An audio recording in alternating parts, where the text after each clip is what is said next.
5 اہم باتیں تھیں، میں چاہتا ہوں ہم ریپیٹ کر لیتے ہیں رمضان آنے سے پہلے کہ رمضان کا پیارے آقا استقبال کیا کرتے تھے، ہم بھی استقبال کریں گے انشاءاللہ، نیکیاں کر کے استقبال کریں گے، ٹھیک ہے، دل صاف کر کے استقبال کریں گے، کسی مسلمان سے لڑائی ہے تو سلو کر کے استقبال کریں گے، ٹھیک ہے۔ نمبر 2، میرے آقا علیہ الصلوۃ والسلام ماہ رمضان میں فکر مند ہو جاتے تھے، رنگ مبارک تبدیل ہو جاتا تھا، خوف خدا طاری ہو جاتا تھا۔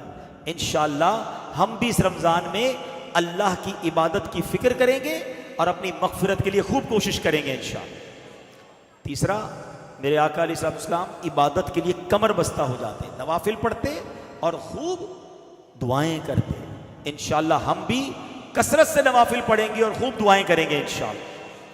چوتھا، میرے آقا جبریل امین کے ساتھ قرآن کا دور کیا کرتے تھے، ہم بھی انشاءاللہ ماہ رمضان میں کثرت سے تلاوت قرآن کریں گے انشاءاللہ۔ اور 5واں، میرے آقا خوب سخاوت فرمایا کرتے ہیں، واہ کیا جود و کرم ہے شہ بطحا تیرا، نہیں سنتا ہی نہیں مانگنے والا تیرا۔ تو اے میرے پیارے اسلامی بھائیوں، خوب سخاوت کرنی ہے، اور یاد رکھیں آپ کی سخاوت اور آپ کی زکوٰۃ کا پہلا حقدار پتہ ہے کون ہے؟ وہ آپ کے اپنے غریب رشتہ دار ہیں۔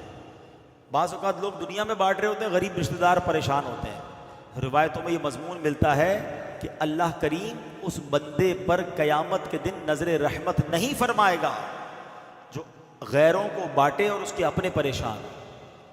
تو پہلے اپنے غریب رشتہ داروں کو دیکھ لیں۔ ہاں یہ ضرور ہے کچھ رشتہ دار غریب ضرور ہوتے ہیں مگر زکوٰۃ کے مستحق نہیں ہوتے۔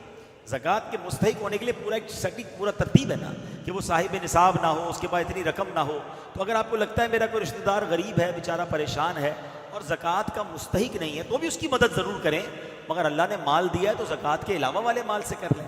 اور اگر کوئی رشتہ دار غریب ہے اور زکوٰۃ کا مستحق ہے تو پہلے اس کو زکوٰۃ دیں۔